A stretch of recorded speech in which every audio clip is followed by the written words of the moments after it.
podcast. I am your host, Coach Jake, and I am here again. What's up, S Sensei? Where are you at, man? Where's everybody at? I want to know. I'm in Denver. Technically, I'm in Arvada. Arvada, it's like a suburb of Denver. So I don't know if you've ever been there. Have you ever been to Arvada, Colorado? It's right between Denver and Boulder. What's up, Ant Shark? Happy to see you, man. Alex, happy to see you. Texas. We're out in Texas. It's a big state, man. There's a lot of cities out there. Today, I want to talk about rules. I find the subject very fascinating. What inspired this is there is a show on HBO Max, a documentary called The Anarchists. Have you seen this? The Anarchists? I don't know if you've seen this. Fascinating show. To me, excuse me, the reason why I enjoyed it is it is a documentary, maybe 7 episodes or something. Totally, I binged the whole thing this weekend. The Anarchists on HBO, and the whole premise of it is they follow around these people known as anarcho-capitalists. Have you ever heard of anarcho-capitalism? So the one of the wealthier anarcho-capitalists, his name is Jeff Berwick. He made a bunch of money in the dot-com boom, and he started hosting this thing called Anarchapulco, right? Which was like an anarchist conference in Acapulco. Did you see that? Have you seen this? It's on HBO Max. A really cool documentary. You might have heard about it in the news. There was, all these people who had started, these people who call themselves anarchists, but they're technically not like the anarchists you see, which very well could be agent provocateurs of the state, dressed up like anarchists causing trouble. We know that happens. But these are like kind of your dreadlock hippie types that live on the fringe of society. They don't want to get a social security card, but they're anarcho-capitalists, so they believe in trade. They've also been called voluntarists, specifically a guy named Samuel Konkin the third. Sorry, I got something cut my teeth. He founded something called agorism, which is basically like living your life without the state. And the way they define the state is basically somebody who taxes you and then uses that against your will, and then uses that money for stuff that you don't want. So they're basically using the fruits of your labor to pay for maybe bombing people overseas or social programs here, or who knows, right? Whatever. Anyway, so there's this big conference and they all go down there, and I think this is a great, great documentary because it really is a lesson in anarchy, right? So we talk about this idea of trading freedom for security. Like, do you want security or do you want freedom? And I think a lot of people talk a big game about this, but when it really comes down to it, what ends up happening is that one of these young anarchists, they're like in their early 20s, they go down there and they start selling drugs in Mexico. And they piss off the narcos, right? Like the people actually running real drugs like coke and shit. And they kill some people. They kill one of these young anarchists who's selling drugs up in the hills of Acapulco. So, and then it's just all the craziness around that and the drama and the personalities. Now, I got sucked in and only heard about it because I know a few of the people tangentially in it because of my foray into the world of libertarianism. I've been a libertarian for a very long time. Now, there's all kinds of different libertarians, right? There's like the kinds that follow somebody like Milton Friedman, and those might be the more libertarians you find in government. They work in, like Milton Friedman worked for the government and whatnot. There's also like the ANCAPs, the anarcho-capitalists that fall more under Murray Rothbard, maybe but look, like Ron Paul worked for the government as well, right? So he's kind of like a supporter of anarchism, but not he's philosophically one, but indeed he actually went and infiltrated what he considered the enemy and worked there and tried to stop a lot of the legislation and whatnot. He got to be known as Dr. No. Anyway, this is all tedious. And this also has something to do with wrestling too. Trust me, this is all integrated. So one of the things I want you to understand is like, what are the are the anarchists right about rules? Are rules per se bad? What do you think? I mean, should people have rules? Can people, let's put it this way. Can people live without other people's rules, like peacefully? Right? And so this was really the experiment of Anarchapulco. And you come to find that, violence, which is really kind of gets put it into like a monopoly position with the state, right? That is like kind of what happens. So, we say, well, in exchange for providing police and fire and maybe roads and some other services, we as human beings, as individuals, will give you agents, you people, you other humans, this job under the name of a government or state, and you guys have exclusive use to violence, like shooting people and imprisoning people and whatnot. But there's a process, like due process and jury duty and all these other things, right? The Miranda rights and all these things that have been established to try to protect that. And there's some people who abuse it and it doesn't work out. In other situations, it ends up saving and protecting people. So anyway, it's a very, very complicated subject. I was very interested in oh man, we got a ton of people on Instagram. What's up, Rob Dent? What's up, Footsteps Dressed, Honor Battle, Invitational, Outlaw Scott Chase, Kenpo Warrior, Kaylin. What's up, people? So anyway, can we live in a world without rules? Or maybe put it better, can we rule ourselves?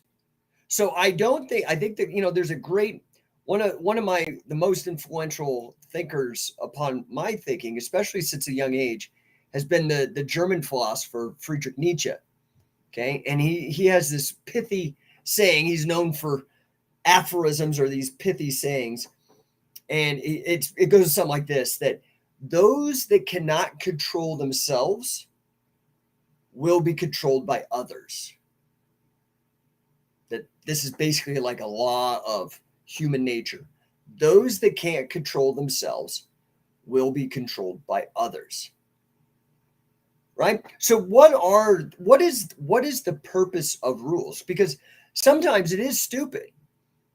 Guess what? Murder's been outlawed for as long as most people can ever remember, and murder still happens. Theft, prostitution, all these things that are illegal, do the laws really stop them? Well, maybe in an individual case. Maybe you have somebody who's a blatant criminal and they just keep robbing, or they keep killing, or they keep raping, or they keep pimping, or human trafficking, whatever the immoral thing is, and they don't stop. And then you do have a law against it and you imprison them. That one person can no longer do it. So in that regards, maybe, but when you look at statistics on laws and imprisonment and recidivism, and it doesn't necessarily stop recidivism either, which is meaning that the person's going to repeat the thing. So rules are very, very interesting, and they're different than laws, because rules, like I can look at a sporting thing, right? That's like, so with regards to a passion of mine, catch as catch can wrestling is a modality or a method or a way of wrestling, a mode of wrestling based upon a certain rule set. And that rule set, generally speaking, is that you can win with a pin or a submission. Okay. And because of that, it changes the complexity of the game versus maybe just submission only. A game that only is submission based. Okay. Or a game that bans leg locks. but other submissions. So you see that these rules can influence, they can nudge the style or the way that it looks, right? So I believe, that we do have to have rules. These could be personal rules of conduct, and they may be based upon personal experience, touching that hot stove, right? So my question is, what are the rules that you live by? And are there general rules, these universal rules of human interaction, like what Nietzsche was saying? Again, to repeat, this is from Nietzsche, those who cannot control themselves will be controlled by others. Fair? So in the case of this anarchist show on HBO, the documentary about the anarcho-capitalists in Acapulco, one of the guys was dealing drugs, okay, and in an established territory where these drug dealers already lived, and so he was not being controlled in his dealing of drugs, and so he was controlled, right? Like, I mean, it's complicated, and I'm not doing justice to it. I'm using it as an example. So don't get pedantic if you've seen the documentary. It's really fascinating, and it's tragic, but it's fascinating. It's absolutely fascinating. Okay, so we got MTMG. I think society's been too brainwashed at this point. They look to others to guide them. They can make a million laws. People will make those choices regardless. Yeah. So So what makes sense given the world that we live in? I think a lot of people complain. We live in, now I'm speaking materially speaking, we live in probably a golden age, one of the heights of human existence. I mean, maybe there was in ancient societies somebody else who was as technologically advanced as us, but the records got blown up and we don't know. Okay. But outside of that, what we do know is the last 10,000 years of history. And this is probably the most prosperous it's ever been. I mean, really, like you can get off the 99-cent menu enough calories to sustain you versus just 200-300 years ago where people were struggling. Okay. You can get 2-day shipping or 1-day shipping or same-day shipping on tons of products. So materially speaking, we're living in a golden age, right? But, maybe not. MT also says of any rule or law, but I do think they help guide to extents. Yeah. So I think that the rules nudge things, because then we see this also not just in politics, but in sport. People will cheat. They'll break the rules, especially if there's like the no cop, no stop. So, the question of anarchy, because I've thought about these things. I actually at one point ran for U.S. Congress against Jason Chaffetz, the rep out of 3rd Congressional District of Utah. I chaired an entire political party. So I did and I had a political talk radio show where I hosted lots of genius authors and thinkers and tried to get my bearing by talking to them about these things. And, one of the things the conclusion that I drew was that we already live in a state of anarchy. Okay. So here's the irony, right? So, anarchy is this idea of anarchy without a ruler. I don't know if, sometimes these terms are ill-defined. So I sometimes like the Socratic method in terms of breaking down a concept. So who then rules the rulers, right? If definition of somebody is there's a ruler and the ruled, so wouldn't it imply that there's basically the ruler is actually living under anarchy, meaning he doesn't have a ruler, right? Who rules the rulers? Is there anybody who rules the rulers? And if so, then who rules the ruler of the rulers, right? These infinite regress. But the reason I ask this question is that there is a level of anarchy, right? Is there a world government? Now, some people might debate like, oh, the UN or the New World Order or some shit, or Bilderbergers or Trilateral Commission. I'm not getting into conspiracy theories. What I'm saying is that, you know, there is anarchy at a certain level, meaning there's nobody ruling somebody at a certain level. And at what point does that come? And how does it happen? Right. So I think, you know, it's important. I think we get stuck in these old terms that sometimes are not suited or were maybe not accurate. And then we get stuck. We get trapped in like these linguistic traps of the past. So, you know, I tend to think in terms of compliance systems, right? And compliance can include pain or violence or threats or fear. Okay, so we're familiar with that kind of compliance. There's also the compliance that can happen through the control of information. So it's interesting, you know, all this vaccine stuff that happened over the last year.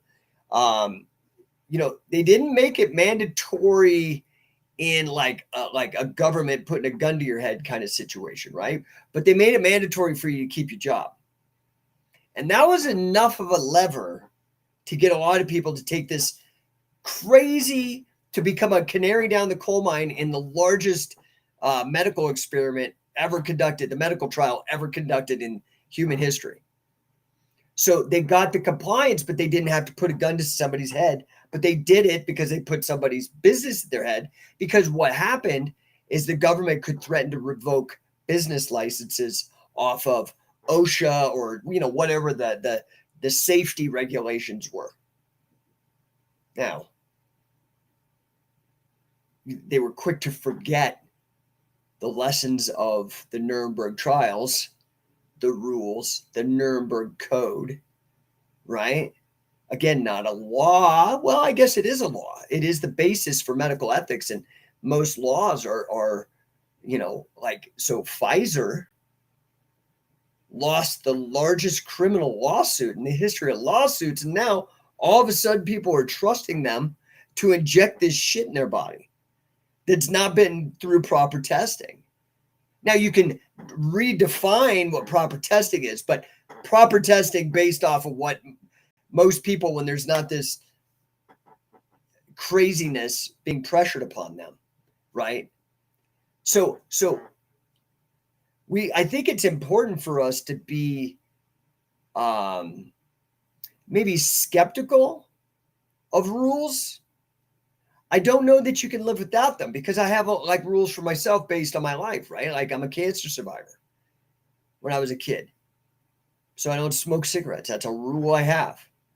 I don't smoke weed. If I'm going to do anything like that, I might take an edible, because I think that that's a safer alternative, right? I have certain supplements that I live by pretty religiously as a rule that I take that are great, like broccoli sprouts, right? Extract. I take that. It's fantastic anti-cancer properties.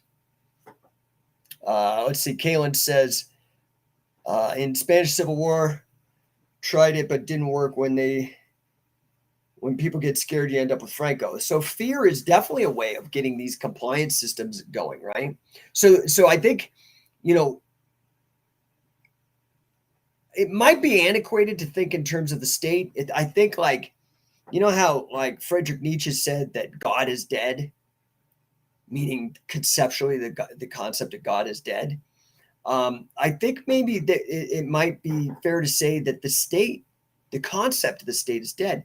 Instead, we need to look at the fact that these are just other human beings, right? I think what happens, like when I watched this, there's all this name calling going on in the anarchist TV show. Oh, you're a statist and blah, blah, blah, or the government. And they create these abstract ideas instead of actually saying, like, this is a human being. And have you know, can we have a discussion about these rules and these compliance systems, and maybe there's some doubts, and maybe you can understand me, instead of just cashing a check and threatening me with a gun or fines or harassment, that kind of stuff. Let's see. Fulfill My Destiny Now says, I conduct my life according to U.S. Marine Corps 16 character traits. Okay, I like this.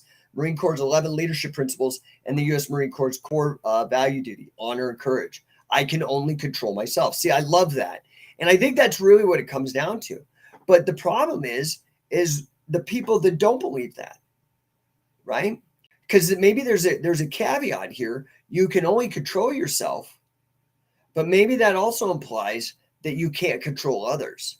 I mean, you can, but maybe there's a bit of a moral component to it. I mean, I don't know.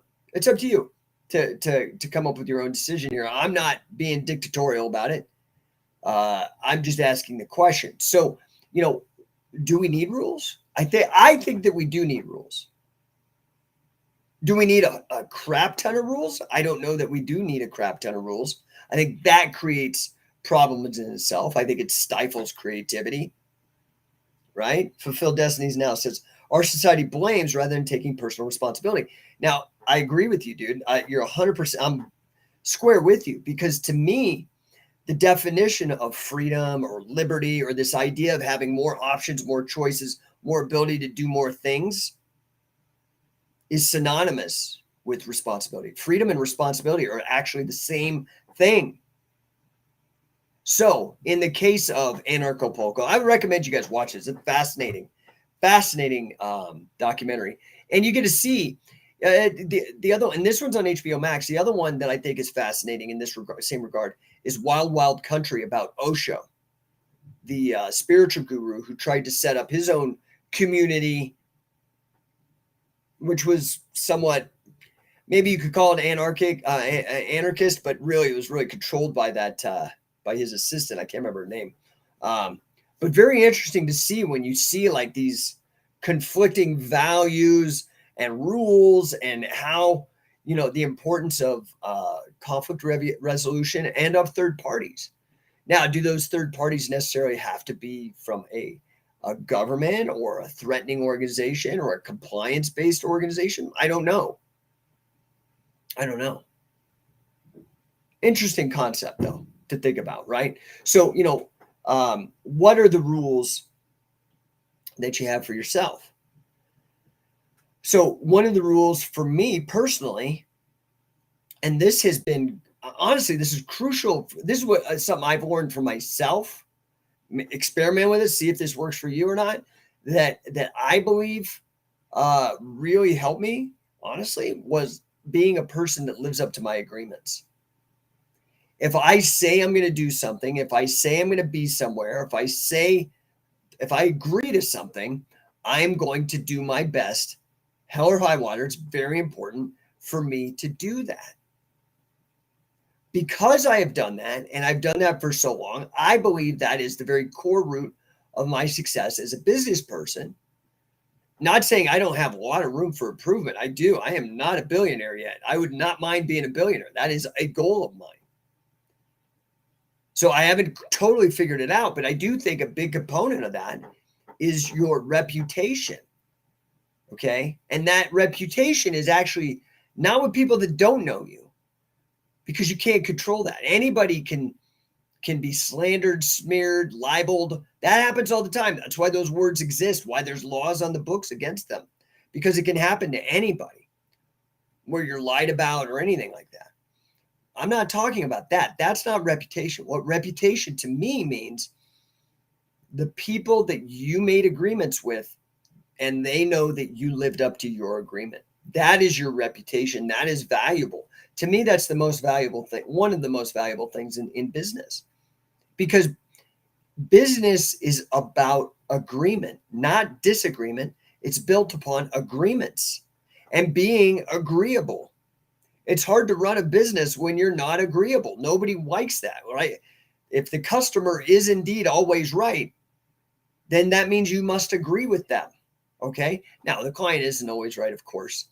But my point is that business lives upon being agreeable, upon agreements, this kind of stuff. So Fulfill Destiny says, do people study freedom, liberty, socialism, capitalism, democracy? I don't know that they do. Maybe they do. But the problem is all of those are so, by definition, politicized. So it's hard. people want to ignore the idea of subjectivity, but subjectivity exists, and subjectivity is really at the root core of the scientific revolutions at the end of the 19th and beginning of the 20th century, namely relativity and quantum physics, in particular the double slit experiment. Subjectivity matters. Your perspective is different than my perspective. I like chocolate. You like vanilla or strawberry or pralines and cream or whatever, right? Is it right or wrong? No, it's subjective. It's just something I like. The problem is when, say, something you like is murder or arson or rape or theft or things that we understand, generally speaking, we can agree upon as criminal enterprises. It's because there's actually a victim. Okay. Now in our culture, we probably there's this debate about, oh, you have this victim mentality. Okay, let's shut up about that for a second. There are people who are really victims of other people. Somebody who was innocent and was murdered by a cop, a military person, a drone operator, a serial killer, a drunk driver. If an innocent person is killed, they are really a fucking victim. That's like a real legit victim. Now, all the other shit going on in the world, because your mommy and daddy were mean, or, I'm not saying that doesn't suck and that you don't have cause to be upset and the emotions. What I'm saying is you're not a victim. Okay. I'm meaning, so where I'm going with this is it seems to me that with regards to crime and politics, that there should actually be a victim, right? So like victimless crimes, like drugs. Now, if somebody, like in the case of this kid who died up in the hills of Acapulco, it wasn't drugs, maybe it was, but it's only because the drugs are illegal and because that brings in people who are willing to take that risk, high risk behavior. The crime was murder. People do drugs voluntarily. People seek out prostitutes, and prostitutes, if they're not being pimped or human trafficked, are doing so voluntarily, right? Like high class call girls or whatever. So they're not victims. They're actually doing this. It's your judgment or maybe puritanical values or whatever that make them a victim. But in their mind, they're not a victim.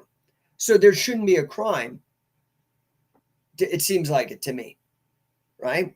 So I do think rule sets are important, but they seem to be more of an expression of a personal philosophy, like a psychological confession, more than anything else. I don't know if that makes any sense, but it makes sense to me. Okay. So my question to you is, just like Fulfill Destiny now was saying, like, the only person you can control is yourself. And even that is difficult. I mean, fair. This is the funny thing, is people want to control other people. Okay. But if you want to control other people, didn't we fight to end slavery? So what is, this is the thing where it's like, I think that maybe a general rule is that, people should be free to do anything that is peaceful, meaning doesn't harm other people. Now, by harm, I mean it has to be materially, not destroying their property, not destroying their physical body, not imprisoning them, not threatening them or making them make agreements under duress, which is basically what was happening with the you being threatened by your job if you didn't get a jab of this experimental fucking thing that turns you into a GMO. I mean, it's really what happened. You are now a genetically modified organism, man. You're up there with like the GMO eggplants and bananas. So my point is, we should think about these rules because they do ripple out. It's like in chaos theory, the sensitive dependence upon initial conditions. Well, the initial conditions are set by rules. So, I think about the world in which we live, and we do live, honestly, this is like a golden age. Violent crime is at the lowest rates, despite which the propaganda. Now, the compliance systems, okay, I want to say this real quick. Compliance systems, which I differentiate from a state. I think there's compliance systems because this could be states, corporations, religions. It could be parents trying to get compliance, and they operate. So far, I can only think of 3 levers. There might be more, or you might be able to subdivide the 3 levers. But the 3 that are used to get compliance is violence or the threat of violence, right? A gun, jail, that kind of thing, or manipulation or withholding of information, control of information, asymmetrical information, which is what happens for voting. How else could you explain fucking Joe Biden? That guy's so stupid. He's so senile. I mean, it's like crazy. Manipulating through information and the control of resources. So we look at how inflation is going on, the supply chains problems going on to get compliance. Those 3 levers are used. Fulfill destiny, says principles, characters, values, ethics, transcends race, gender, economic, religion.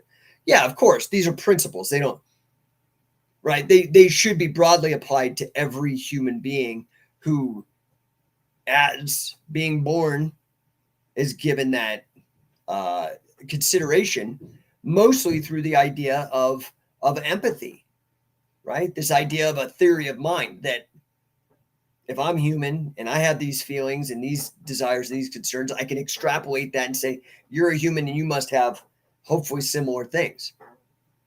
Now, that doesn't mean that everybody's going to have similar values, right? I mean, shoot, everybody's got different goals. But how do we best coexist? Right? So I don't want to go too political. It's just I saw that show and it made me start thinking about rules. And, to me now, because I'm so out of politics, thank God, it's so ugly and so negative. And you could see it in this documentary. Is why I just dropped it like a hot stone. I got at a certain level. I started getting death threats. I started having my car tampered with, all kinds of crazy shit. I was like, dude, this is gross. I want nothing to do with it. And I came to my own conclusion. And maybe I'm wrong, but this is my conclusion and the experiment I'm running. I don't think that the path to liberty or freedom is political. It's very, very interesting because, in this, I hate to keep going back to it, but it's such a great petri dish, this anarcho-polko. In the middle of so I think it started in 2016, 2017 or something like that was the first conference. And it was just a mess, right? The main guy, Jeff Berwick, was drunk the whole time. And it was just, there was no organization. It was just disaster. Just a bunch of people decided to show up and they kind of marketed and showed up. And then this one guy, Nathan Freeman, started really organizing it and built it up to this big conference. Then that murder happens, freaks everybody out, causes all this turmoil. And then it's like the aftermath, right? But what's interesting is in the middle of that, right before the death of this poor young man, the tragic death, the Bitcoin explosion happens. And all of a sudden, all these anarchists love Bitcoin, but it splits this community between the super wealthy and the ones that didn't have Bitcoin. Now, they all started out maybe lower economic status or middle economic, you know what I mean? But when the Bitcoin thing happened, some of them had a lot of it because they believe it's like a stateless currency versus the Federal Reserve System, okay, that relies on the Treasury Department to buys the debt to create money out of thin air. So Bitcoin is different than this, right? I don't want to go into all the cryptocurrency shit, but the point is that the wealth created a huge divide. And so there actually became what was anarcho-polko and anarcho-forko, which is a reference to the forking that happens in blockchain, particularly Ethereum. So they forked, and one became this hippie commune thing, anarcho-forko, and anarcho-polko was all these wealthy Bitcoin millionaires and billionaires partying with yachts and private planes and Wu-Tang Clan parties and shit like that. But I think there's something interesting because this was a conclusion I came to. I don't think that the solution is political, and I don't think the solution is just getting off the grid.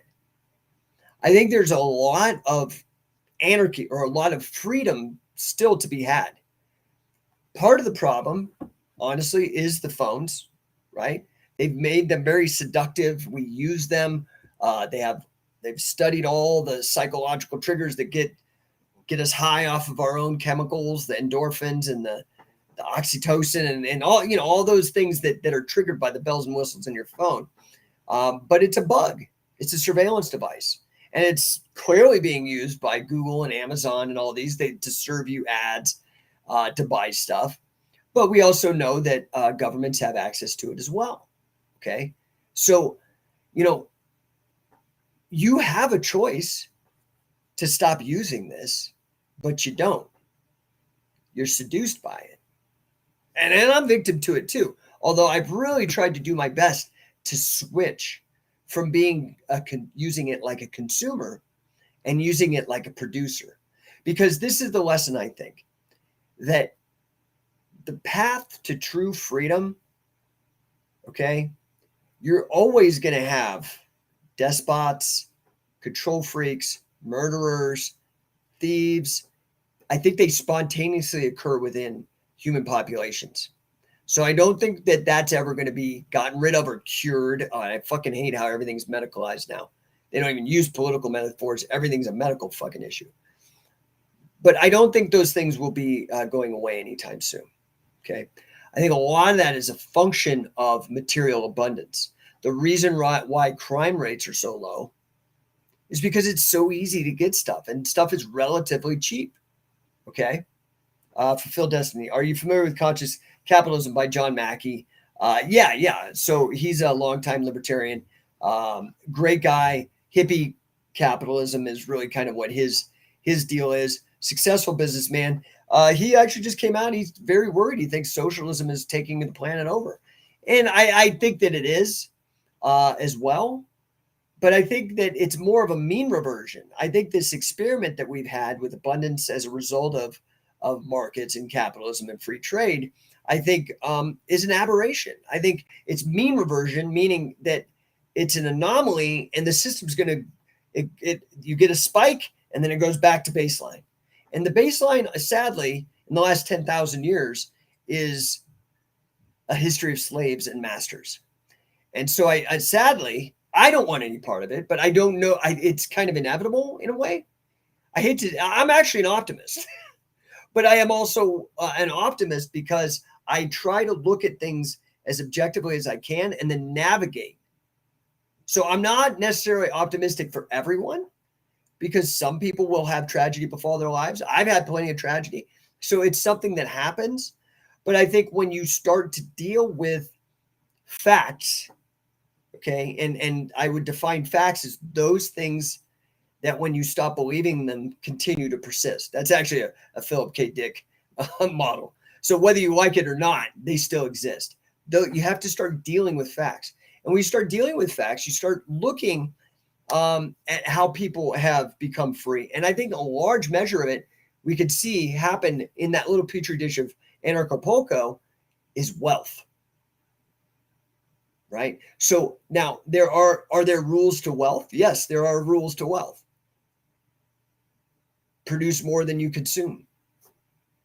That's kind of a general, simple idea. Produce or create or make value more than you consume that value. Jeff Bezos, okay, whether you like him or not, I'm not asking whether you like him. Let me ask you this. Has he created value through all of his ideas, networking, hiring certain people, firing certain people, the reason he's so damn rich is because it used to take 3 to 4 weeks to get your shit.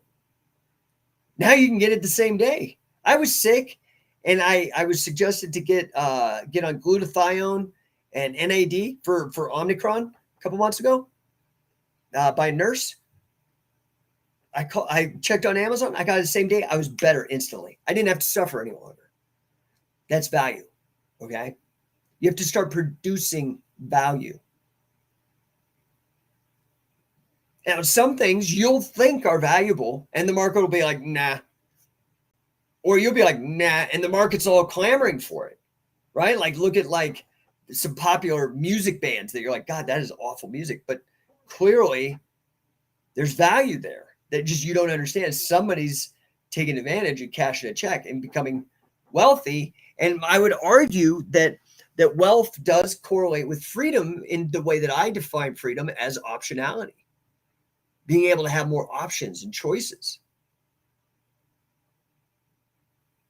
Right? But what is stopping us from that? So we're told what we can and what we can't do at an early age before we really can critically weigh, like, does that make sense though? Do I really need to sit down and shut up? Do I really need to do what I'm told from 8 a.m. to 3 p.m. every day at school and study this shit? That is it really true that I won't have a calculator in my pocket, so I need to learn math? I mean, I got a master's degree in math. I don't, it's like crazy, right? All the math all the information I could ever want is on the internet. So I think what I'd like to say here is that I do think rules are important. I think it's also important to not have too many rules, because otherwise you could stifle creativity and movement. So let's make it, I'll give you an example.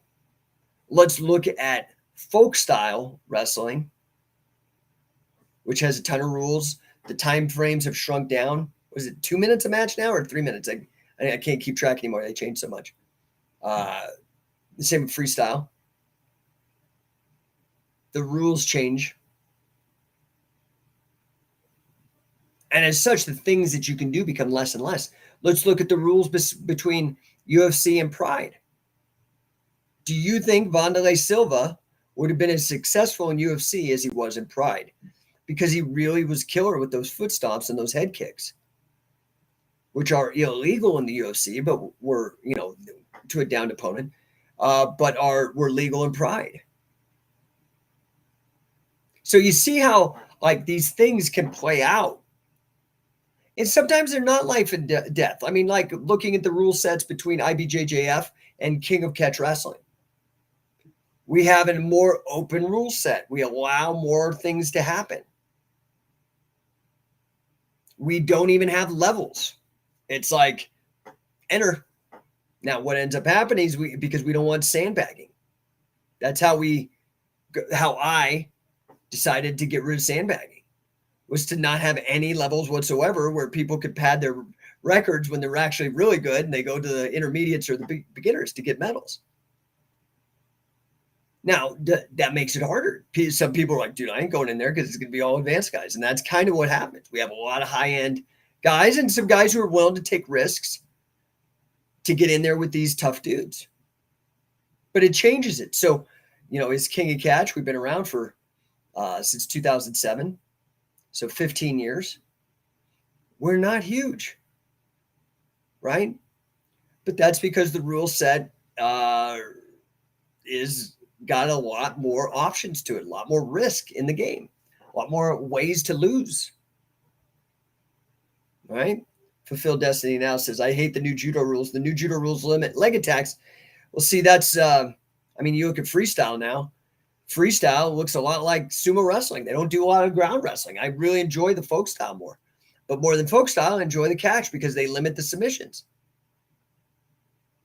So it's interesting to me.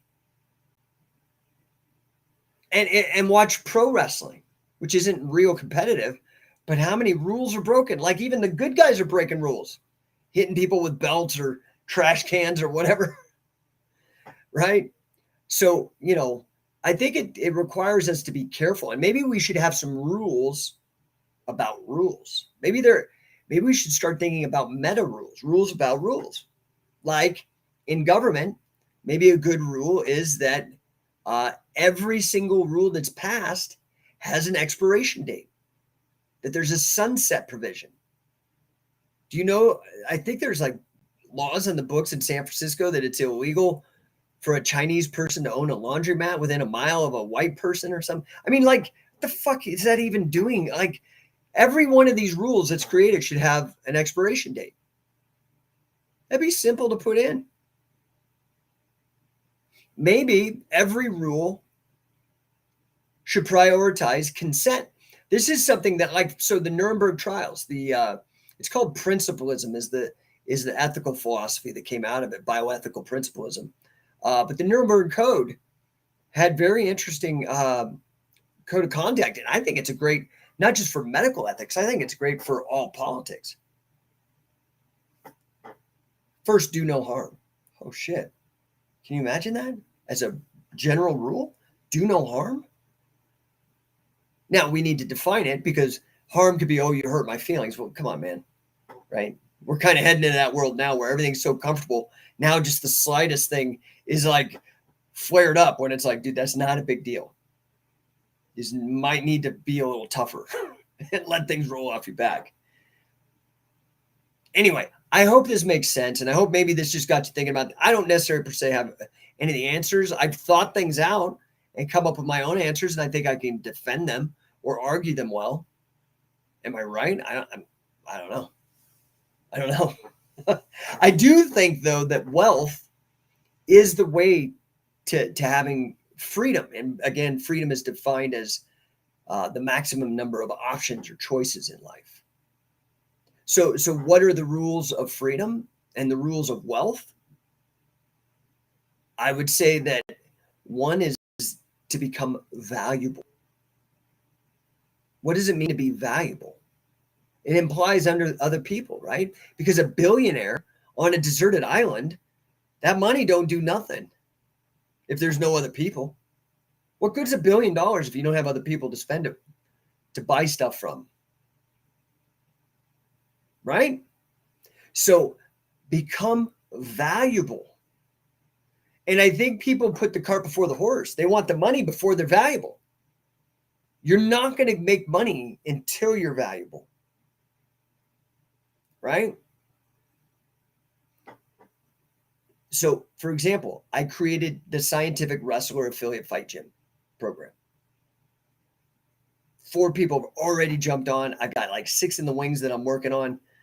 This is going to blow up, and I haven't even done, I'm going to start my big marketing campaign in about 3 weeks, maybe a month, but about 3 weeks or 4 weeks. This is a hot product, but why? Because of, now, there's a great author, entrepreneur, you might have heard of him. His name's Russell Brunson. He's a wrestler. He's wrestled with my buddy Brandon Ruiz at BYU. He's a very successful entrepreneur. And he talks about when you make an offer or you're trying to sell something, create an incredible value stack, an irresistible offer. Right? So value is value to other people. So I was like, how can I do this? Now, what do I try? I mean, I'm transparent. I tell everybody it's $10,000 to be an affiliate with Scientific Wrestling. A lot of people are like, oh, $10,000. Oh my God. Okay. I mean, meanwhile, they'll go buy a $40,000 car or a $7 fucking Starbucks that has like, but the value is perceived to them, right? Part of it's because it's addictive.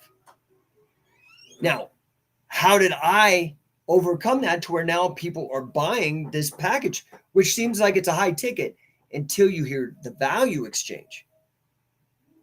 You get tuition and paid for 2 to our highly acclaimed Coach and Catch certification, the only one co-developed and endorsed by Billy Robinson.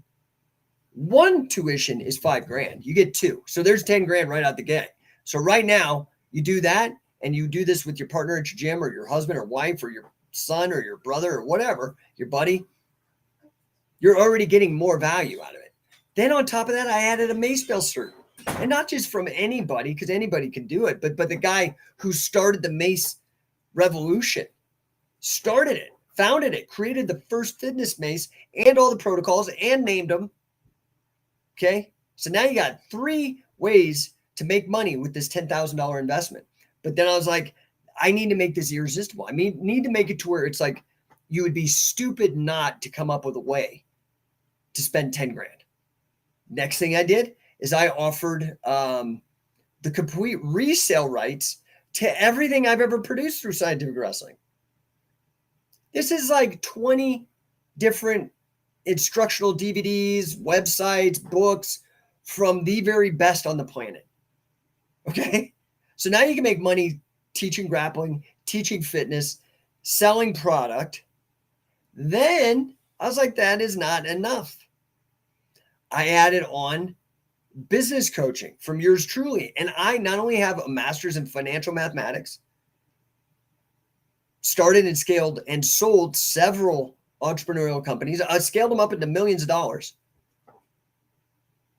But in addition, I am one of 55 people, the very first class ever certified by Grant Cardone to teach his methods. Billionaire, #1 sales trainer on the planet. I add that in 6 months. Business coaching. I normally charge $25,000 for 6 months of business coaching.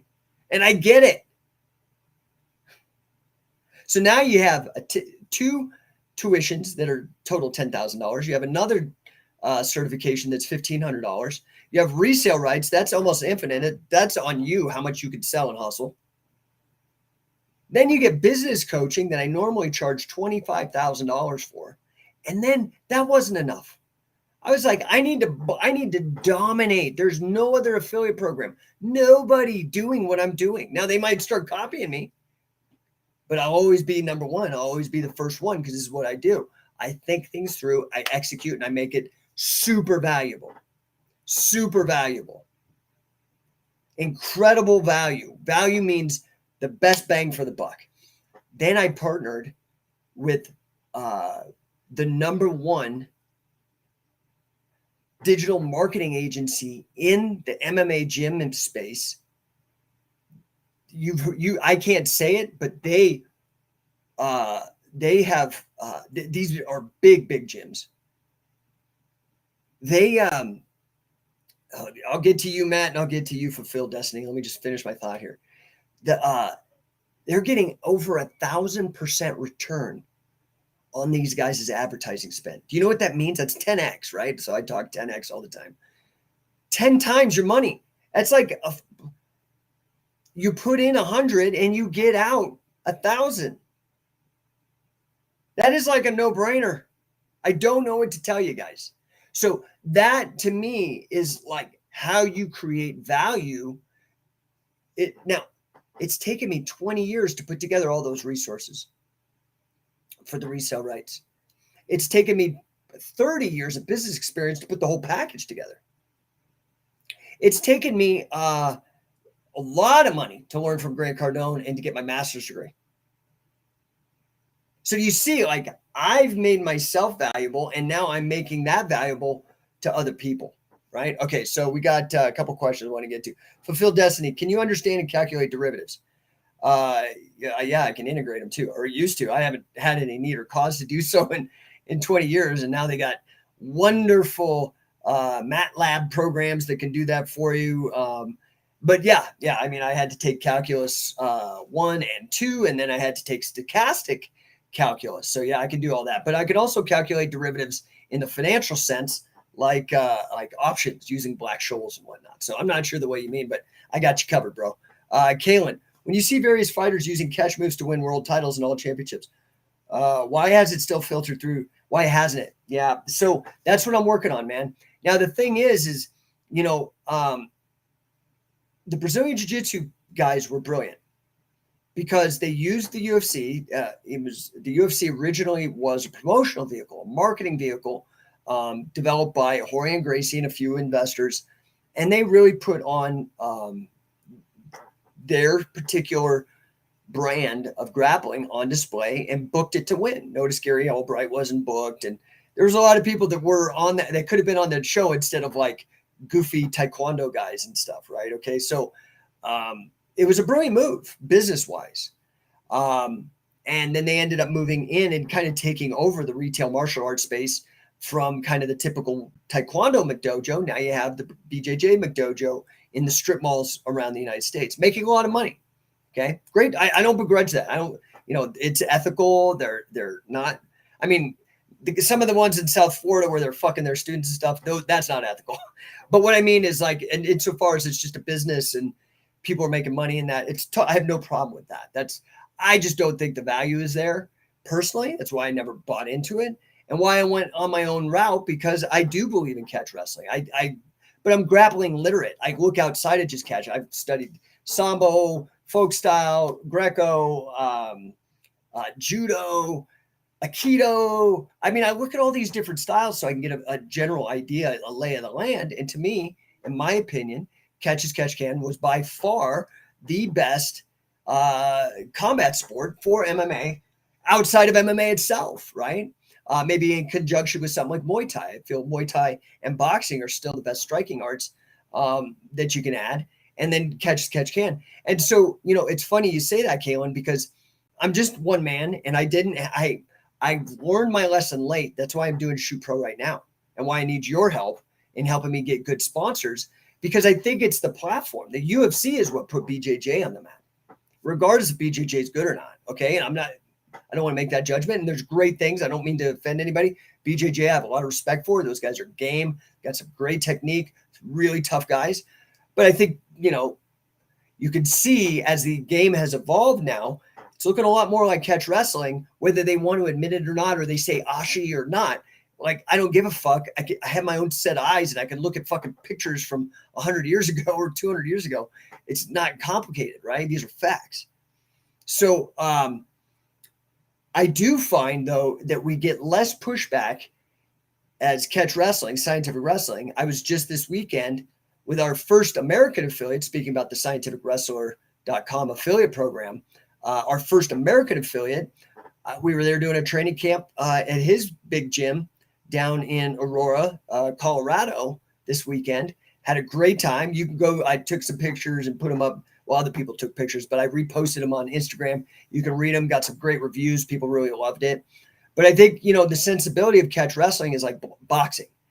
If you said I have a black belt in boxing, people would look at you sideways, right? Like, what are you talking about, man?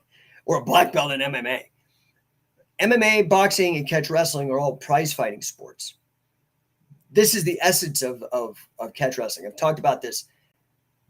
I don't want to go into it because I've talked about it too much. But catch wrestling started when people started making bets on this rule set in the 1870s for grappling, okay? So it's a prize fighting mindset. It always has been. And that's why we're always more welcomed, because you could be a white belt. I don't really care. I'm going to show you a leg lock. You don't have to be brown belt or whatever. I'm going to show you everything I know to win. The only color belt that matters to us, like in boxing, is gold. Right? Fulfill destiny. I am a genius. I don't know, man. That, my kids certainly might argue that I'm not. But okay, if you go by IQ tests, I take them. I think standardized testing is fascinating, honestly. I take IQ tests routinely. My average is 125, but I have scored as high as 140. So 125 is considered the low end of genius, but I have scored as high. My high end is 140, which is like crazy. But sometimes tests just tell you how good you are at taking the test. They don't say much about how else you could do stuff. I will say this: I'm fucking creative as a motherfucker, and I work hard. And I think that's actually more important than IQ, whatever that means. So the No Way Jose, what's your opinion of 10th Planet? I actually like 10th Planet a lot. And I'll tell you why. I like 10th Planet a lot. One, because it's no gi. So that's one reason. Okay. Very similar to Catch in that regard. Two, they're already using all the Catch stuff, even though they might come up with some stoner inspired names. The truck is a side ride. It's been around forever. The twister is a wrestler's guillotine. Like these concepts that they're using, and so that's two. So one, it's no gi. Two, they're already using a lot of the similar concepts as us. Three, Eddie Bravo is cool. Like there's a real problem, and I don't want to just lay this at the hands of Brazilian martial artists. This happens in all martial arts where people want to like take credit for shit. Okay, and it's like, if you did do something cool, like I invented the fucking mace. Had I been hit by a bus the day before that came out, nobody would be swinging fitness maces in the way they are today, like on a widespread. I can take credit for that. That's not bragging. That's a fact. Okay. Now, if somebody else did it and then said, I'm the one who popularized it, created it, named all the moves and made it out of steel and created it for production, they'd be lying. Well, so it goes with things like the Kimura trap and all these other, like that bugs me.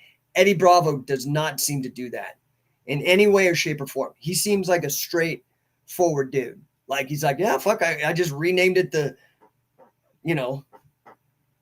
dildo bong water or whatever. I don't know. He comes up with fucking all these weird names. And then, so I like 10th Planet.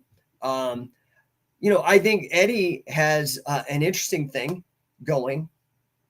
Personally, I don't teach it and I have no interest in affiliating with them because I feel that catch wrestling has maybe I like catch wrestling better. I think it has more to offer. There's a deeper tradition. It's been around since the 1870s. There's so much data to mine and so much opportunity for individual expression of all those different moves and explorations that have already happened and could continue to going on. So I like 10th Planet. I think it's a great company. I think their affiliate program operates, from what I'm understanding, they hold all their stuff closer to the vest, but a lot of people, I have a lot of people that are defecting and leaving other, in particular, jiu-jitsu affiliations, not 10th Planet yet, but I had a couple people tell me like how their system supposedly works. Whether it's true or not, I can't verify, but ours is somewhat similar in terms of price and whatnot. So I hope that answers your question. I do think 10th Planet is great. I think it's valuable. Some of it I think is like, I don't know, man, like I'm not going to be wrapping my legs around somebody that way. Like I'm just not flexible enough. I don't really like being on the ground. I would prefer to spend a lot more time focusing on takedowns, controlling the transition from standing to being on top, period. And then how to escape and get back to neutral to standing. Anyway, that's all esoteric. I don't know if that helps. So let's get to Matt. Matt Granahan, I put you up because you're listening on YouTube. He said, I started going to Akari Judo in Danbury, Connecticut in 95 with some of my amateur wrestling buddies, and we wrestlers dominated judo back then. Dan Severn won a national judo championship. Yeah, it's the same thing with Wade. Wade did that with Sambo and with judo. Just entered in off of sheer skill. I do think wrestling is superior, but sometimes, a lot of it's technique based, but that technique is derived out of the amount of lab work done, right? I was talking to somebody about this week, and I said, think about you could have a Brazilian Jiu-Jitsu black belt. How many competitions or fights, sometimes those words are ill-defined, but we'll say just jiu-jitsu matches or fights. I know you MMA guys will get butthurt, but I'm not serious about it. I don't define it. I'm just saying how many matches or how many competitive events has a Brazilian jiu-jitsu guy done in his whole life, right? What would you guess? 50? Maybe. That's not even one season for a 7th grader in amateur wrestling. Then he does that again. He might have 70 matches, competitive matches. Then 8th grade, then 9th grade, then 10th, then 11th, then 12th, then college. So it's had 4 more. Now this guy is 22 and has had 10 times the experience of competition than the jiu-jitsu champion guy, the black belt. Okay. So some of it is a function of effort. That's not to say that the whole 10-year jiu-jitsu thing is like not effort. It's just, sometimes it's like you got to really try to quantify things apple to apples there. What's Matt say here? He says, rules are usually designed to protect people in power. Well, that is true. Very interesting that Bill Gates was on Epstein's Island, and yet he's telling us what to do with injections instead of us talking about what he might have been injecting into underage innocent victims. Weird, right? But just to go to what Granahan's saying is that rules are designed to protect people in power. And this is what happens in government. This is also what happens in sports too, right? Like, so licensing laws a lot of times, right? Licensing laws are there to protect people who are already in the business by putting up a barrier to entry, so other people have to go through this licensing process or whatever to begin to compete with them in the business. And so this sometimes happens in combat sports as well, or any kind of sport. And sometimes the rules are there because somebody's gotten injured or harmed. So, rule creation isn't all bad, but we do have to be really careful about the number of rules added onto something, because it slows things down. It's bureaucratic, it's stifling of creativity, of innovation. So, how do you find that sweet spot? And I think it's by having a good set of a few rules and then letting the system evolve out of that. Well, I'm well over an hour at this point. Can't believe you guys all hung out with me. I appreciate you listening to me bullshit. I know it swings all over from business to politics to philosophy to humor to grappling and catch wrestling and jiu-jitsu and MMA and pro wrestling and everything else. So I just appreciate you guys. Phil Destiny says Russian judo has worked well against wrestlers. Okay. Kaylin says people forget most of the top coaches in Netherlands are wrestlers or judo. Bert Cobbs being one still training top level fighters. Okay. No way. Jose says thank you. I don't know if that answered your question. I think they're great, but I don't do it. I think they're better than everybody else that's not scientific wrestling. Okay. And they certainly have more affiliates, and they've been huge. I wish that I had a best friend with the #1 podcast that could bring me on and was a commentator on the biggest promotional vehicle to help push the sport, but I don't. But I do have some great guys, have like wonderful guys like Josh Barnett, who is a very good friend of mine, and puts over the efforts that I put on, and there's other people like that. So I certainly appreciate that. Matt Granahan being one. Hey, dude, I appreciate you, all the help. You guys understand my mission. My mission's to get every single man, woman, and child on Earth. I'm not going to do Mars right now. Elon can have Mars, but every man, woman, and child on Earth to improve their lives through the sport of catch wrestling as either a fan, athlete, coach, promoter, or combination of all of the above.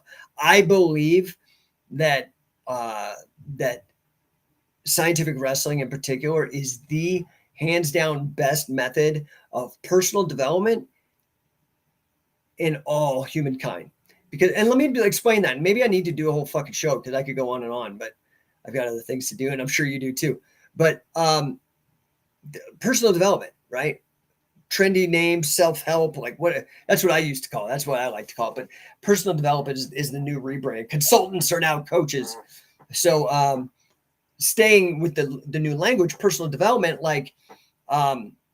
you learn the way I've learned and what I teach and what I promote through my guys who carry on the stuff that I'm carrying on as well from people who taught me, like Billy and Carl and Wade and other people. First of all, you're getting character development, physical development, spiritual development, all through the sport of catch as catch can, the highest in standards possible. Okay. You will get in the best shape of your life. You'll have the most confidence you ever have as an athlete and fighter, because it is the best. It's an amazing system. It is truly, truly the best. But beyond that, I want you guys to extrapolate this. I've heard CEOs say this time and time again, that wrestlers make for the best hires because they're tough, they're creative, they're persistent, they're not afraid of working their ass off. They try to think about winning constantly. And so I think that in terms of not just physical and spiritual development, giving yourself a challenge and hard things to overcome, those things that have been taken out of our soft technological advanced society, right? These initiatory rites of what it really means to be a man and to challenge yourself, or to be a woman and challenge yourself and suffer and lose and win and all that comes with that. I think that comes baked into catch as catch can wrestling. However, there's a strong business component too, because we've learned all this other stuff from MMA, Olympic style wrestling, folk style wrestling, professional wrestling, all of these different styles of how to make money as well, how to make a living, how to put food on the table for your family. Look at Vince McMahon. I'm not talking about all his shady shit because he's shady as shit. I'm saying, look at his success though. Okay. I'm not looking for some cookie cutter thing. I'm just saying, like, let's look at what he's done. He has taken theatrical wrestling and made billions and billions of dollars and put food on the table for people, put smiles on faces for decades and decades with wrestling. I believe scientific wrestling has the same option, but with competitive professional wrestling, not theatrical. Okay.